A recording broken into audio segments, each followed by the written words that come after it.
Parliament today approved the nomination of 8 of President Akufo-Addo's ministerial nominees, with lots of controversies surrounding some responses given by the Finance Minister Ken Ofori-Atta. Opoku was saying that this is something that was factual. We have a video recording where he made that, the current president made that statement promising the people of the Brown Hafo on the DKM and the rest. And the majority were not comfortable with that. Senior Minister Designate Yao Safo-Mafo, who was first to be vetted, and Energy Minister Designate Boakye Jakon were not among the list of approved ministers. So what could be the reason for this delay? But from some members of the committee, where I gathered some information from, says that they are waiting for additional information to be provided by these nominees for the committee to take a decision. We'll be getting responses as to why all these are happening. This is today's big story. My name is Aisha Brian.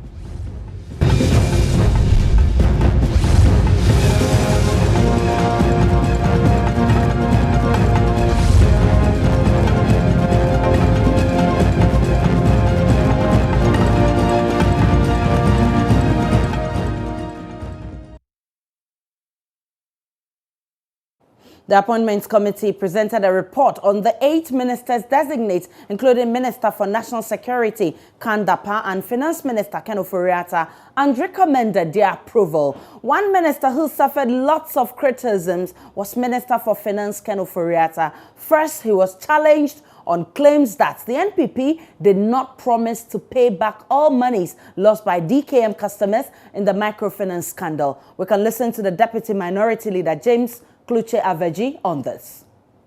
The former regional minister said that on a question posed to the minister designate on the promises made to the people of Brown Hafo or the DKM customers whose money has become a topical issue, the candidate then, now the President of the Republic, His Excellency Nana Akufo-Addo, promised on the campaign trail in Kwanzaa, I think 30 months or so, on the campaign trail, he said that if Mahama administration is not able to pay your money that you deposit at the DKM, if Nanado is voted for and he becomes the president, he will ensure that all your money will be paid back to you.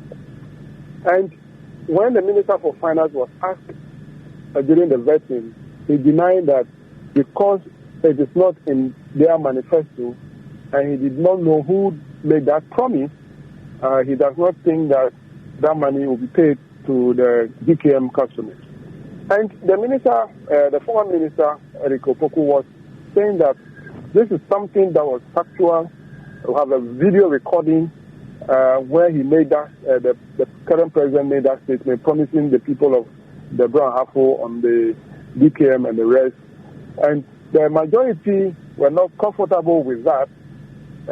Naturally, they will not be comfortable because it is something that they said just to win the vote of the people. Now they got the vote that they want. So they don't even want anybody to remind them that it is something that they said that got them the vote. So that was why the minority was saying that, and then the majority was also not happy about that. My colleague Opoku Gakpo, who's been monitoring events from Parliament, will join me soon for some analysis. But the Finance Minister also gave some suggestions during his vetting as to how he intends to generate revenues through taxes, which the minority feel is not real. First of all, what I said were on 3 areas of the nominees' responses to questions that were posed by the members of the Appointment Committee. And the first one I spoke on is on the issue of the establishment of Financial Stability Council, which was proposed by the Minister for Finance designate. According to the minister, he thinks that the Financial Stability Council is important in ensuring that there is fiscal responsibility of the people who have been entrusted to manage public resources. And I spoke on that mainly because I am of the view that the passage of the Public Financial Management Act of 2016 at 921 have a lot of adequate provisions that can take care of the role that the Financial Stability Council will be playing. Because in this act, provisions are made to ensure that the heads of departments, now we'll be calling them covered entities, ministers, and chief directors, or principal officers of these entities have been assigned with responsibilities, and then a failure to go by those responsibilities, sanctions have been adequately provided. So if this act is fully implemented, it will take care of what the minister was proposing. So I was advising that I think that it is not necessary to establish any bureaucracy again by having a council to take care of that. But that is already being provided for in the Public Financial Management Act. So that was the first one I spoke about. The second issue I spoke about was also on the proposed reduction in corporate tax rates and cancellation of some taxes that is being proposed by the MPP administration. According to the minister designate, he said that because in 2001, when the corporate tax rate was reduced from 32% to 25%, it resulted in increase in revenue generation. So he is of the view that if corporate tax rate is also reduced again from current 25% to 20%, it will lead into increase in revenue generation. And I'm of the view that I do not think it is an automatic that once the corporate tax rate is reduced, it will lead to increase in revenue generation. And I was asking, what is the basis of selecting or choosing 20%?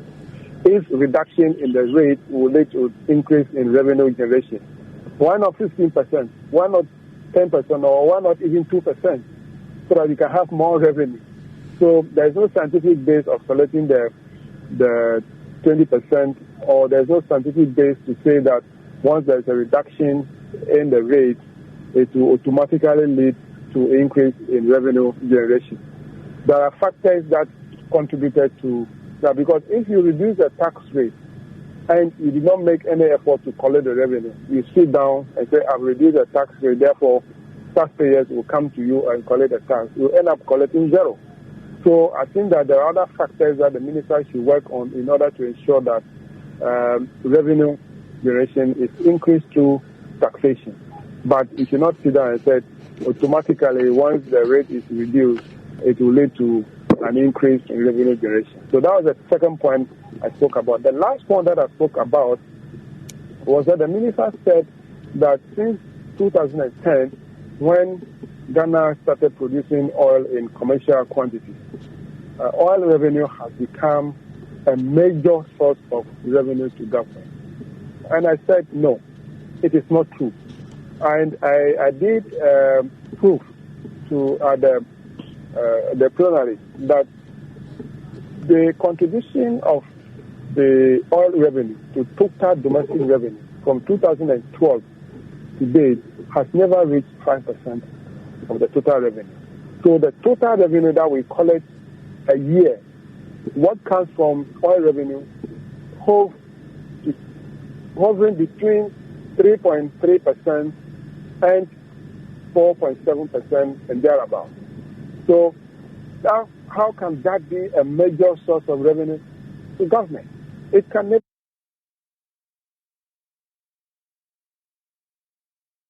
Let's do some more analysis. Joseph Opoku Gakpo is our man in Parliament, and he's been monitoring events. Hello, Gakpo. Hello, Aisha.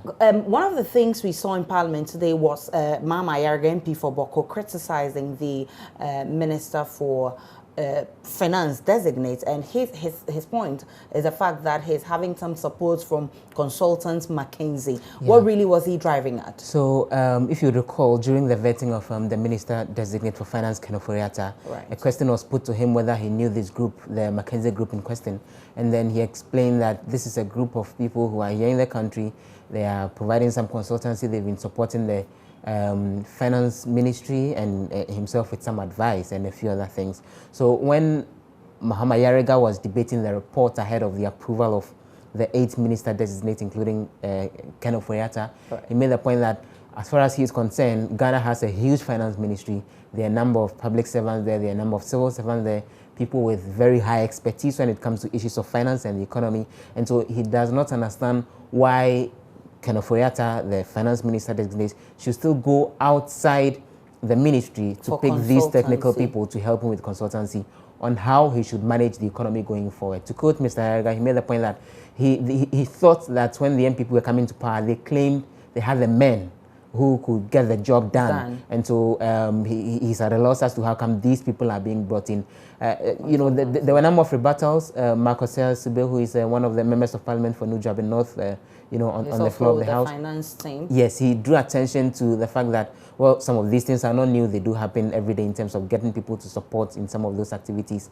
And so eventually they let that issue go and discussed other concerns that the minority had. I know that issues of tax reduction and how they would generate taxes and all of that came up, and we heard Glocha Aveji giving some advice to the incoming finance minister. But one other issue that Eric Opoku, former Ashanti regional minister, raised was the fact that he made a comment during the vetting that he didn't know where in the manifesto of the MPP that was said that all monies owed DKM victims or customers will be paid. Exactly. But he's saying that it is something that he has evidence. He said it was on video. Yeah. The then candidate, who is now president, made that promise to people in Nkranza and in the Bunahafo region that he was good. The MPP government would settle all monies owed DKM customers. And I'm told that the majority didn't take it lightly. What transpired when this issue came up? Yeah, so it became one other controversial thing, again, to the vetting of Ken Ofori-Atta, and him making the point that the said claim that all the monies owed the DKM victims are going to be paid. It's not something that's contained in the MPP manifesto. Eric Opoku sought to draw attention that he thinks it's about time that politicians, when they are campaign on realistic issues and make promises that they can fulfill. So that was the finance minister's words against the evidence that Eric Opoku seemed to have. Yes. So when you raise the issue about how there's a disparity between what the finance minister was saying and what Nana Akufo-Addo was saying on the campaign trail. Yes, you know, there was an issue that was raised by members of the minority side who were insisting that the president really never said this.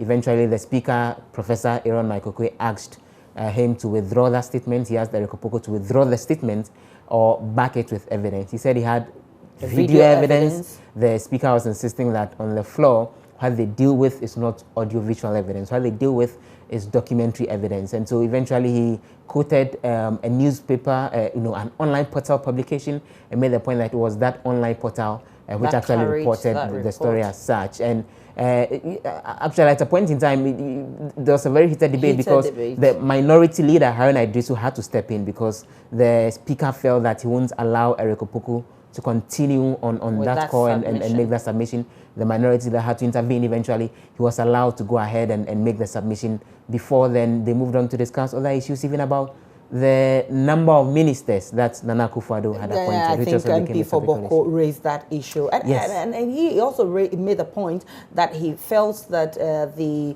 role of the National Minister for National Security, Interior and Defense, there could be some conflicting roles. But I thought that we've moved on from that issue, especially when those candidates themselves came to the vetting committee and explained to them how they are going to, I mean, specifically what portfolios they were going to carry. I thought we had moved on from that. The reason why it came back was that, you know, the report of the appointments committee chaired by Jos Ewusu actually captures the specifics of what each of the people who came before them said during the vetting, and so it quotes the specific responses that they gave to very specific questions and does that assessment, and on the back of that makes a recommendation that approves this person. So the report that they were debating contained those specifics that these minister designates said or you know, put out when they appeared before the vetting committee. So he only referred to what was contained in the report in making the submission that he made, and then he felt that the issue had to be managed properly because at one point in time or the other there are issues about the activities of the intelligence agencies that need to come to Parliament, and so then there are questions about which of these ministers should actually be appearing before the House to answer questions on that. So he raised that issue as well, and then he had concern that, well, these were people who campaigned on the basis that they'll be providing a lean government, and then they end up appointing all of these people, something which drew responses from the majority side. Titus Glover, the Member of Parliament for Tema East, insisted that per the provisions in the Constitution, the President is not limited when it comes to the number of people that he can appoint as ministers. And again, the majority leader, Osei Mensa Bonsu, also pointed out in the course of the discussion that for ministerial appointments, the Constitution doesn't recommend any specific positions. And this was the justification that they gave for how come all of these persons should be given the green light so that they would be approved, and eventually the House agreed on their approval. But we also know that two powerful ministers, in fact, Senior Minister Designate Yao Safo, he was the first to be vetted. We're expecting to see his name on the list. We also know that Energy Minister Boakye Jaku was supposed to be on this list, but we didn't see them. I mean, a lot of people have linked Boakye Jaku, for instance, to his affiliation with some scandal with New York, the New York company he worked with and all of that, and thinking that that could be the reason why it's been delayed. And then with Yao Safo, it could be some responses he gave during his vetting. But let's listen to Minority Leader Kluche Aveji, who was trying to explain. He's not a member, but he was trying to explain to us what could be the reason for the delay. Unfortunately, the report didn't comment on these two nominees. So we hope, some of us hope that probably their recommendation will come in the second report. But naturally, they should have been part of this report because the senior minister, Honorable Osafo Mafo, was the first to be vetted. Yes. So naturally, he should have been the first on the list of the 8 people, or in his case, maybe it will be 9 people that need whose report was brought to the House today. But the chairman of the committee, who also doubles as the first deputy speaker of Parliament, did not tell us why. But from some members of the committee, where I gathered some information from, says that they are waiting for additional information to be provided by these nominees for the committee to take a decision. So I think that is why they are not part of these people that we have proved today. So we hope that they will provide those additional information to the committee. The committee then will take a decision and then probably include the second batch or the second report of the committee. All right. Many thanks to you, Honorable Kluche Aveji. You are welcome. So that was Deputy Minority Leader James Kluche Aveji, who is not a member of the Appointments and Vetting Committee, but he seemed to have some idea as to why it could delay. But Opoku Gakpo would help us. You were able to speak with some members of the committee. In fact, you spoke with chairman of the committee. The chairman of the committee. What explanation did he give you? So he says that they withheld approval for the 2 based on some concerns that some members of the committee actually had. And so they needed some information, they needed some documentation to actually back a few of the claims that they made. You would recall that Bwachia Jako pointed to, a World Bank document and made the claim that when it came to decisions on how we should manage our gas, exploration fields, the World Bank, in its words, put pressure on governments, to President Mahama, former President John Mahama, to actually take those decisions with regards to the gas sector. They demanded that he provides the necessary documents to back that before then they go ahead and give the green light for his approval.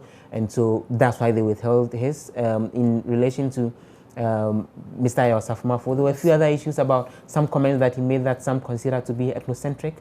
Claimed that he spoke at an NPP event and claimed that when it comes to the management of the nation's natural resources, it was about time that it's handed over to, the dominant ethnic group. So these were the issues that came up in the conversation with Jose Usu a while ago, just a little over an hour ago. He makes the point that all of these, documents that they needed have actually come to the attention. The nominees in question have submitted those documents to them. So now they have it with the committee to sit, go through those documents and materials. And then they are expecting, according to Joe Sayusu, that tomorrow, it's likely they'll be laying a report that covers the final 3 people who were vetted, Dr. Koto Friye, and also Dr. Opoku Prempe, and then Kokwa Jimanmenu. And so the expectation is that the approval for these 2 persons will be added to those 3, and then green light to be given to those 5. But what was the minority's point of view? Because I know you spoke with the minority leader as well. Haruna Idrisu thinks that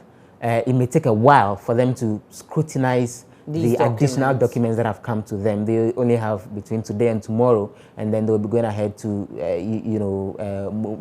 go on and rise and a few other things, because they're going for training subsequently. And then more time needs to be given to the Appointments Committee of Parliament to sit. And so Haruna Idrisu thinks that it may take a little longer for them to do the scrutiny of these documents.